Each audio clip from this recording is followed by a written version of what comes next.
The wait is over, not just for another Locked On Nets podcast, but also the return of Kyrie Irving. Doug, he is coming back. Pacers, first road game, debut for Kyrie Irving this season. We have to get into it all. Expectations for him, how it impacts the roster, how they can improve everything that they do simply by adding a top 15 talent. Oh, is that all it takes? All it takes is you add a top 15 if you got it. In the middle of the season when you're already sort of like hovering around as the championship favorite. Yeah, it's not the worst thing in the world to happen. We are going to get into Kyrie Irving. We'll talk a little Nash. We'll talk about what it means for the team. Really excited for this one. We'll get to it all after this, the theme music.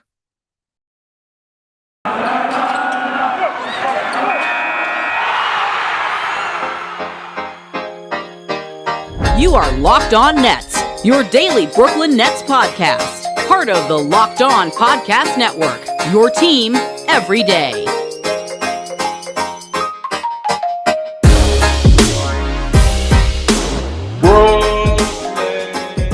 Brooklyn, yo.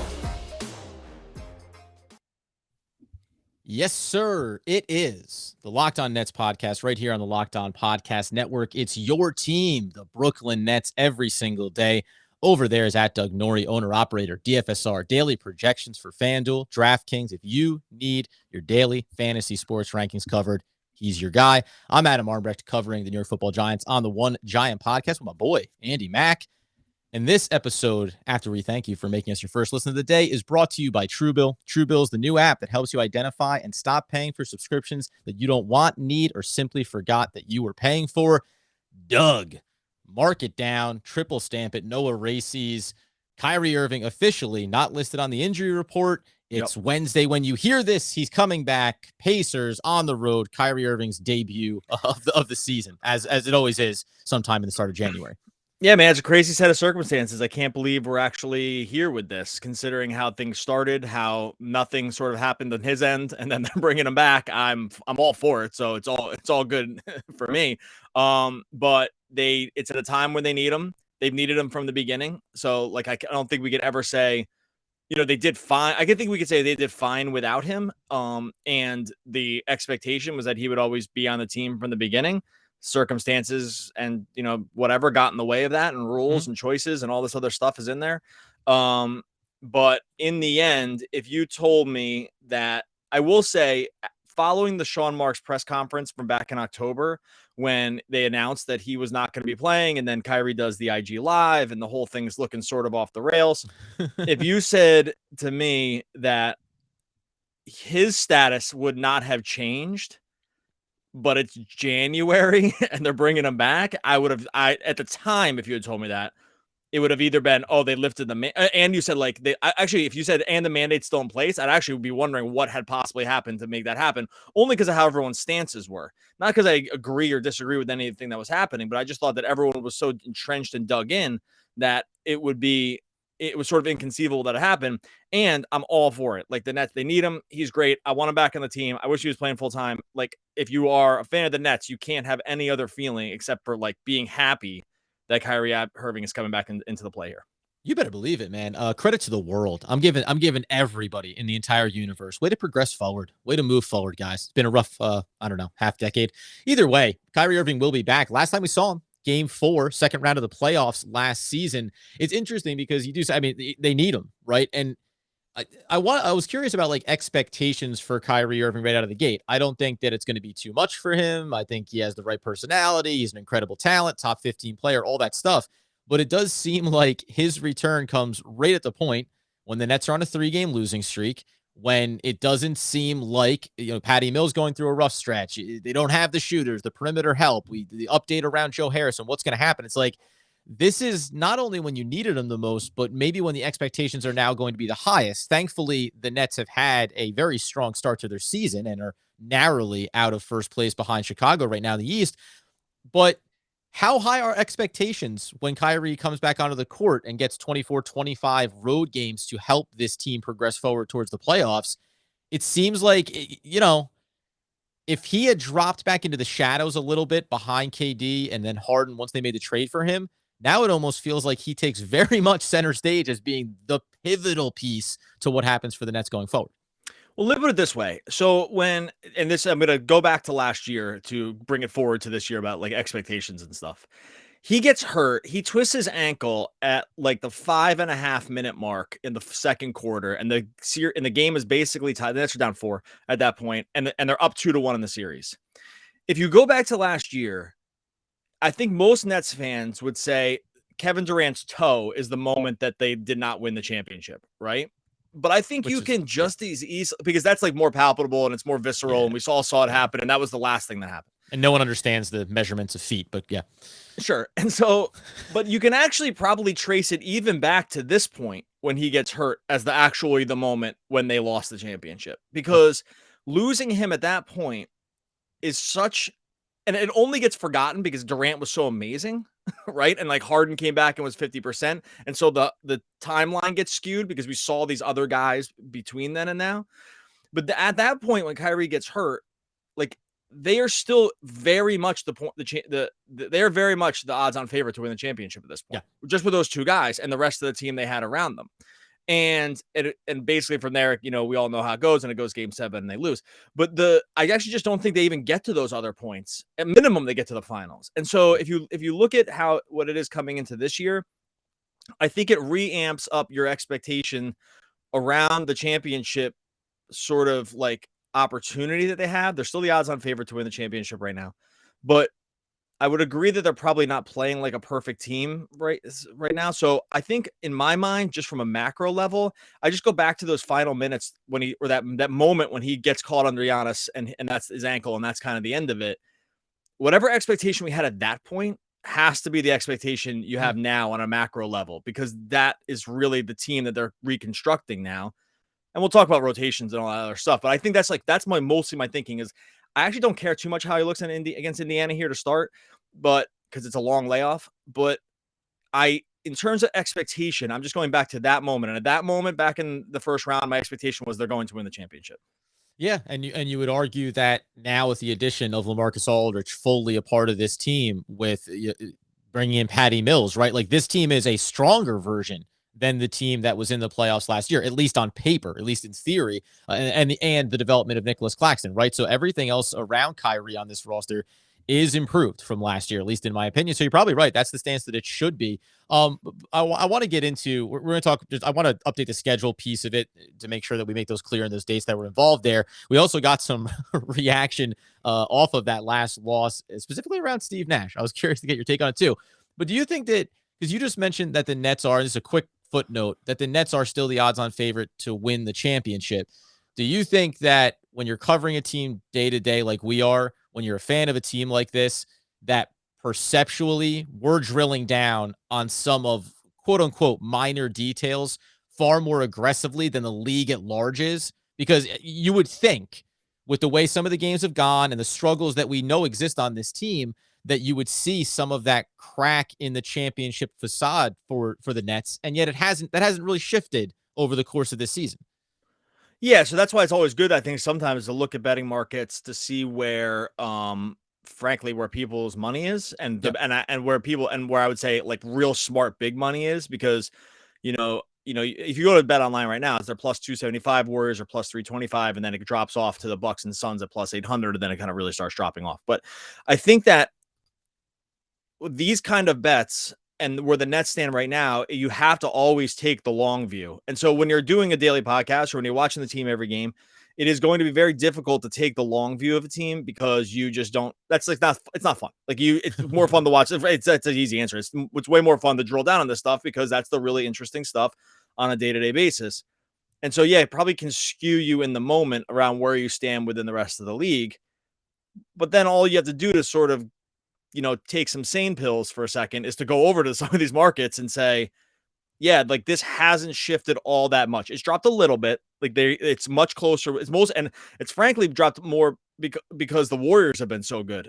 Really, not anything else. It's that the Warriors have been so amazing. The Lakers have stunk. They were up there. They were the ones that were higher. So I think Bet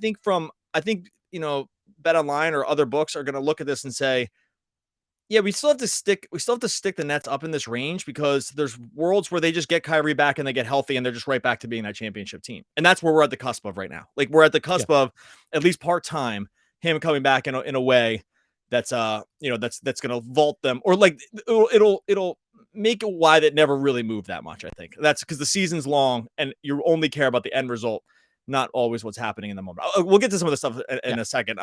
Because I got to talk to you first about True Bill. Look, you have been in this situation right now. You've signed up for something. You got sucked into the swan song of the free trial. You promised yourself you're going to cancel after a week or a month or a couple days. All of a sudden, your credit card's getting hammered. Now a couple months go by. You look back, you just notice it.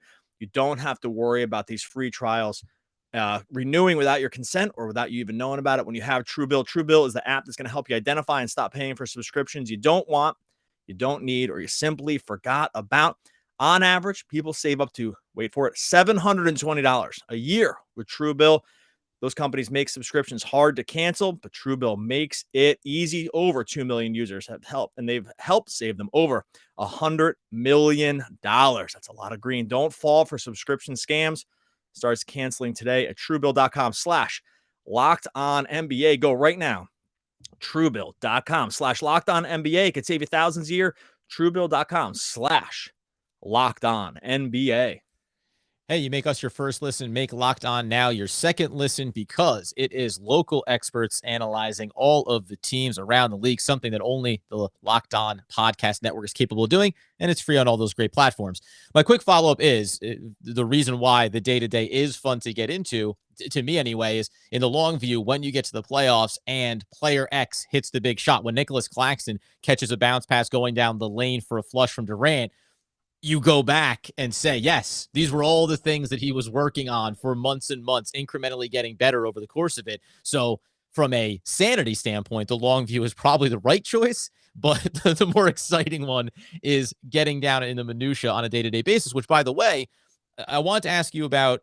We came off that last loss, and listen, we weren't thrilled about it. For the most part, I was surprised that the bulk of fans, at least over on YouTube in the comments, where everyone was incredibly active, they wanted Kevin Durant and Harden back in there too. Like, they thought that the rookies did the job to get them closer. Exactly. They're geniuses, just like you and me. Good. Like, pat yourself on the back, smart people. Like, raise one up, as Doug would say, right over your shoulder and give yourself a good pat. There was a couple outliers that were, I think, kind of the old guard, or just the standard NBA mentality of, once you take them out, that's it. You let the young guys do as best they can and you live with it. But inside of that as well was also a lot of criticism around Steve Nash. Now, I think this may be a little bit prisoner of the moment, because a lot of the criticism was this guy doesn't make adjustments. He's not willing to play rookies or do different things. We've seen over the course of the season that he is willing, that he does pivot. He does try different things.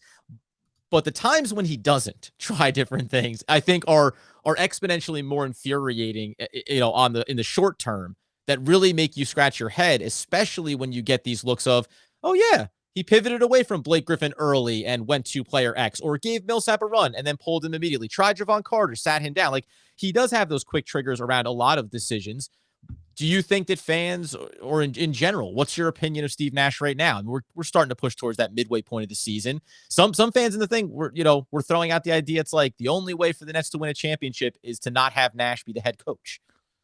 Well, that's crazy. Because again, like, we are less than 9 months away from us just saying that they were probably win the championship if Kyrie doesn't tweak his ankle. And I think most people agree with that. And if you agree with that truth, then you can't say the next thing, which is Nash isn't good enough, right? So, okay, so I think we can dismiss that piece.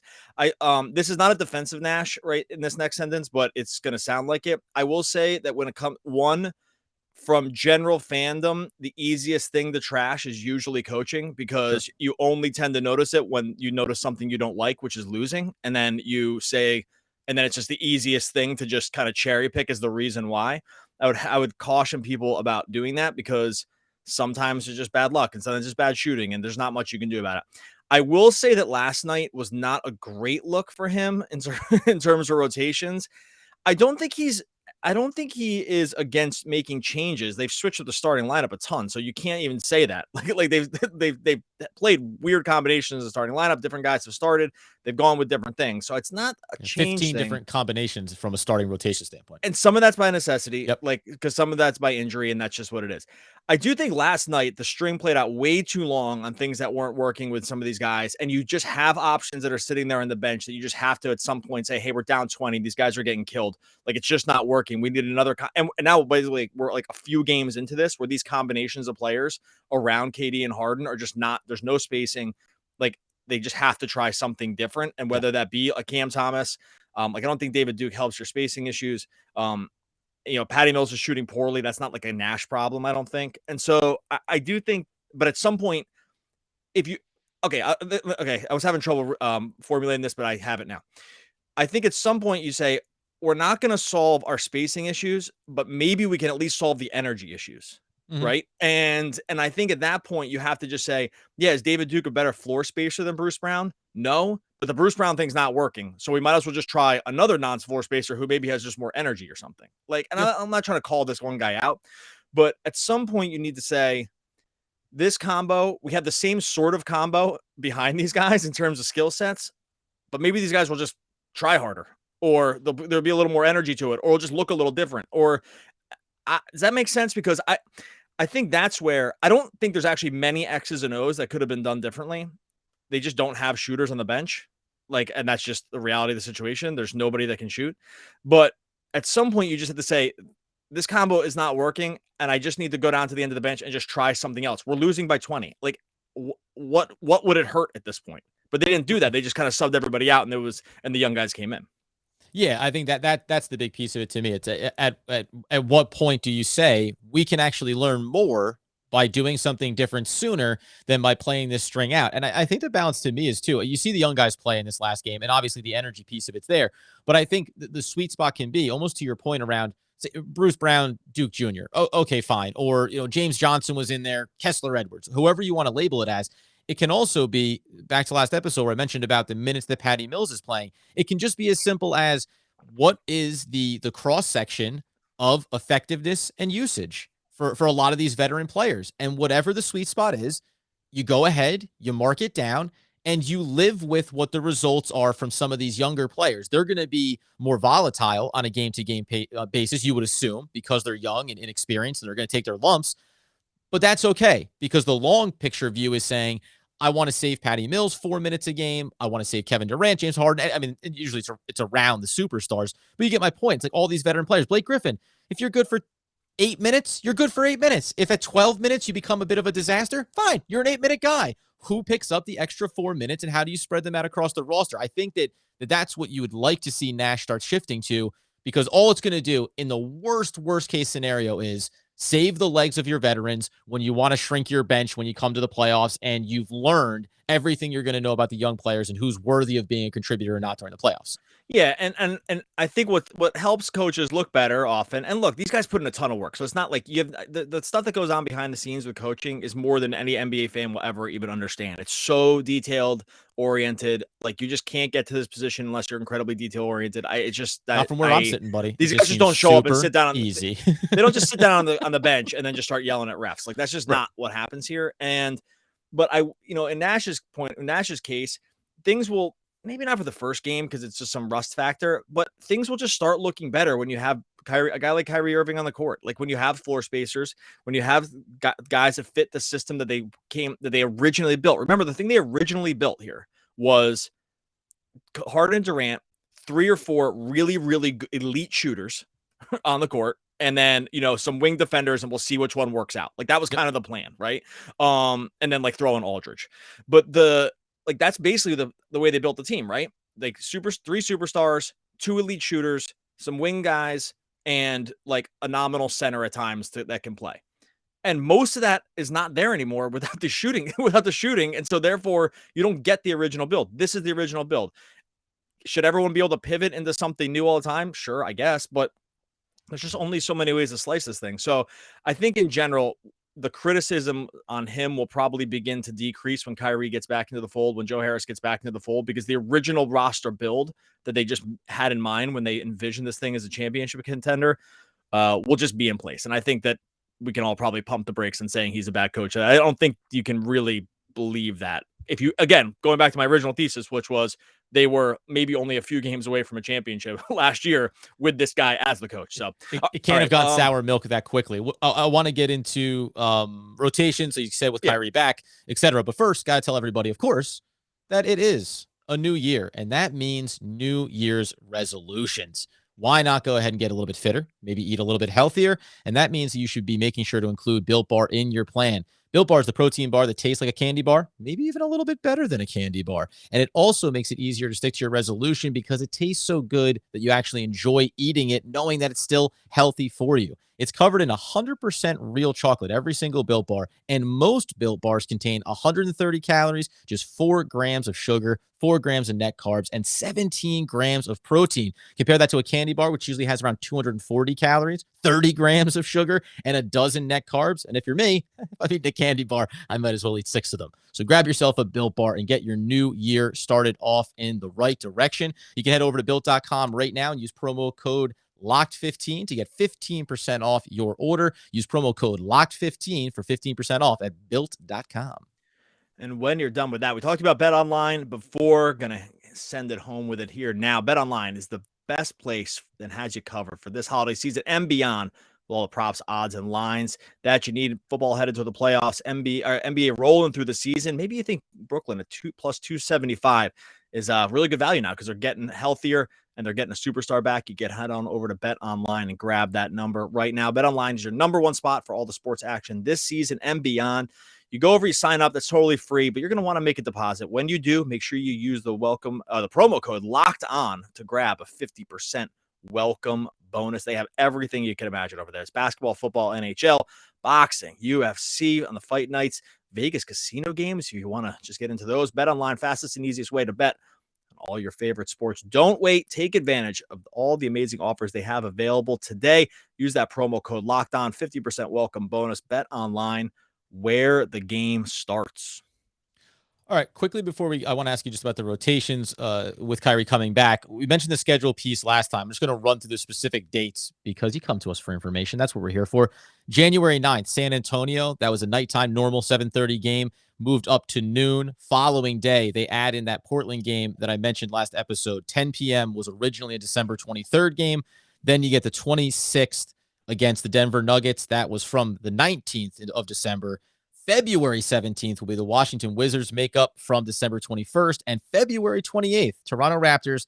That's going to be the makeup from the original January 26th game. So they actually went into the future schedule and pushed one of those back to create a little bit of room to make up these 3. Only one of those, being the Portland game that got shuffled from December, will be an away game where Kyrie will be able to play for the Brooklyn Nets. Mouthful there. Inside of that, though, Doug, what's the rotation look like immediately with Kyrie back on the road? We talked about this a while ago about saying how, well, maybe as Kyrie gets back, and not immediately, but you had the opportunity to give some guys a rest. And it was like, yeah, but the sexy fun thing is to have all 3 of these guys out there playing together. Do you think with all the rust that Kyrie's going to have to knock off, that there's still there's got to be a 5 or 6 minute run in this game where it's just raining terror, scary hours back in full effect, and these 3 guys are just totally elated to be on the court together? I'm sure they're happy. They've said nothing but that. You can't be anything but happy when you're returning one of the best players in basketball. He hasn't played NBA action for a long time. I don't think the minutes will be crazy high here, just because real NBA minutes, you do still need a ramp up to some degree for that. And he hasn't played it. He didn't play any preseason stuff, right? Like, these guys, remember, if you go back, you can't look at the first game of the season because a lot of these guys played preseason minutes as a ramp up. He has none of that. So I actually don't think the minutes are going to be that high here. 15, 18. I'd be really surprised. I don't think Nash came out and said that they didn't give a firm number on that, but I really don't think it'll be more than that. I think he plays with the superstars. I think the big 3 play together as much as possible. I don't think there's any reason to split them up at this point. And I think that we probably see a situation. I think Claxton starts again. And I actually wonder if they just try to go like a little of a bigger wing or something like that, like with a James Johnson. They haven't really done that, but I think I would be. Well, that's like a weird. That's a weird conditioning thing too, because I don't think I know. So because he didn't play last game, and I think that it seemed to be pretty well known that was the reason. I wouldn't mind seeing a shakeup there a little bit too, and just move the Patty Mills, LaMarcus Aldridge duo right back to the bench for good. now, like in these situations, and have them be your 6th and 7th man, like we saw that was really effective at the beginning of the year. And maybe they play a Bembry, like maybe they play Bruce Brown, because they kind of started these guys in these nominal wing spots, right? Like at times, and maybe that's it. I wouldn't mind seeing a little bit of a shakeup, because I think the scoring, like the ability to score is just so much better now that you can really take hits on offense with whoever you start in that 4th spot. So I wouldn't mind seeing a little shakeup there. I'm not sure they do it. I definitely would not start Aldridge, but well, and at the time of this record, and I know you're talking even beyond just tomorrow, tonight's game against the Pacers. As of this moment of recording, he's LMA day to day with the foot soreness, so he might not be available. No, and maybe that ends up giving, maybe it's a little bit of Millsap or something. The one thing I think, well, believe me, but something, right? I mean, listen. By the way, when James Johnson walks out on the court, I go, ugh. So, if I'm going to mind him, I don't mind that one as much. I for some reason, I do. Maybe You know why I mind it? I'll sidetrack for a second. The reason why is because James Johnson plays with all the, you know who he reminds me of? This is probably it's a brutal thing to say, but I'm going to verbalize it anyway. He reminds me of TLC. He's a guy that plays with all the bravado and confidence of someone of a skill set much higher than where he is. And James Johnson is a far more accomplished NBA player than TLC is. But then when the results get weird and sloppy and funky, you're just, it fills me with such like anxiety of watching this dude like breaking down guys on dribbles. And here comes that lane pass that he throws off somebody's shin. Like it's a very clunky style of play. Not to say that Millsap is a better answer. Point being is that the other benefit to Kyrie's return is the passing, I think. And maybe to saying you put Bembry out on the wing here a little bit.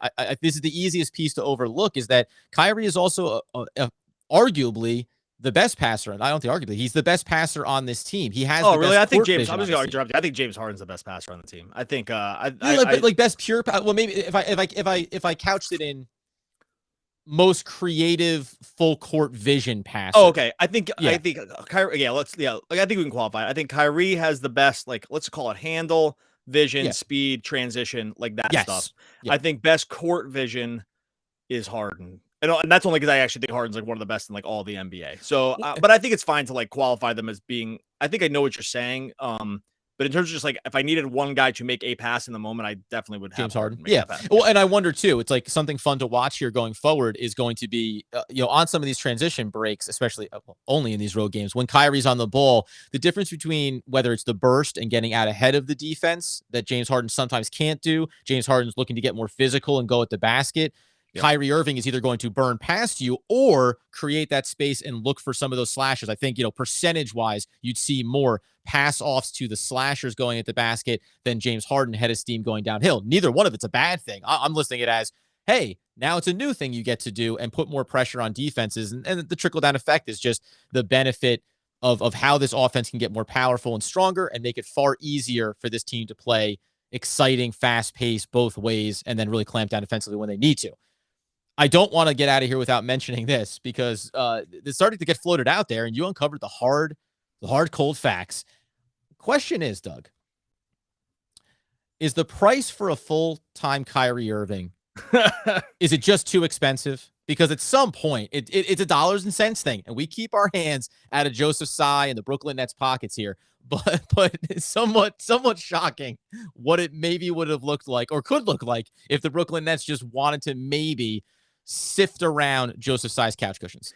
All right, so look, let's just do this real quick because there's a chance that this gets framed for me or us improperly. I'm going to just say from the vaccine mandate in New York City right now is, if you look at it strictly as a rule and not as a public health thing, which I'm just not going to even get into that right now. I'm just going to say this is the nuts and bolts of the situation, that with the mandate, what's sometimes overlooked.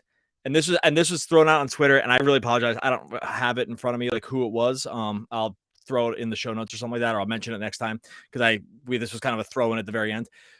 In the end, the mandate is actually just a fine related thing. Like, there's no one going to come and like drag. Like, if Kyrie Irving showed up without a vaccine at the Barclays, like they're not going to drag him off into custody and place him in jail. Like the Nets just get a fine. That's just what it is. He's already allowed to practice in their facility, so.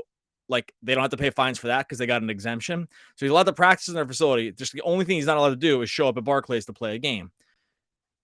this was put out on Twitter, and I just confirmed it by looking up like what the actual rules and regulations are. Basically, what it is if they were to do it this way, you get a fine, $1,000 fine for the first violation. I can't believe we're talking about this. $2,000 fine for the second violation, and then a $5,000 fine for every subsequent violation. If the Nets chose to, there's a world where if they just said, "Hey, like, we don't think the rule's good. We want them to play. This is only about winning and money for us." Like if they were just probably what they honestly think anyway, but they'll never come out and say it all the way because the optics stink on that. But it would cost them like $180,000 to total. And then probably the city would step in and there'd be this whole other mess. I'm sure like there'd be all this other stuff that would go along with it. But if they just went by the rules, it really would be, I think, something like $150,000 to $180,000 for him to play in all the games from a fine level. I'm sure in the court of a public opinion, they would lose many more millions, but and I'm just, as you say, I'm only framing this just in the humor of cost because we crunched some numbers in the background. You think about if you're an individual working in the world and we discussed it, low 6-figure net worth. This would be the equivalent of diving deep in your pockets and just like dropping $6 or $7 at the end of a meal as like a bonus tip and saying, I'd like to take a piece of cheesecake with me. It's nothing more than that. That's all. I think you brought it. I'll put it a different way. I have a feeling that if you put a GoFundMe up for $150,000 and said, if we get this dollar amount, Kyrie can play, I actually think there'd be a certain section of Nets fans that would just pay it. I'm not saying I would. I'm just saying there would be a group out there that would pay it. So look, I'm not like making light of the pandemic. I'm not making light. Well, I think the vaccine mandate is ridiculous, but whatever. I'm not making light of like any of this else. But if you look at it only from that standpoint, it does. There is a dollar. Everything's got a dollar amount to it. It's just a cost standpoint. Again, it's purely from that thing. It's like when you get a ticket or whatever for not paying a toll. If it's a low enough amount, you go, yeah, okay. So I didn't pay the toll. Here's the $4. If you can afford the $4, you don't really look back on it. That's it. I just found it. I found it humorous that is where we stand. Because sometimes, like, I'll get out of this on this. Sometimes you just hear the mandate and you kind of never ask the next question. Is like, hey, what happens if we don't? Like, because I think most people is like, oh, we're just gonna do it, and I think that's mostly kind of fine to do for your whole life, because it's definitely the path of least resistance usually. But it is funny when you actually have it presented to you about what the problem, like what the thing is, and you're like, oh. Right, the circumstance is X, and everyone's going to make a positive decision around it. We have these things in place that we're never going to get to. That's the whole point. We're never going to get to these things. Throw whatever number you want on it. And then, by the way, you're usually not the Brooklyn Nets, you're an NBA franchise with a net worth north of $1.6 or $7 billion.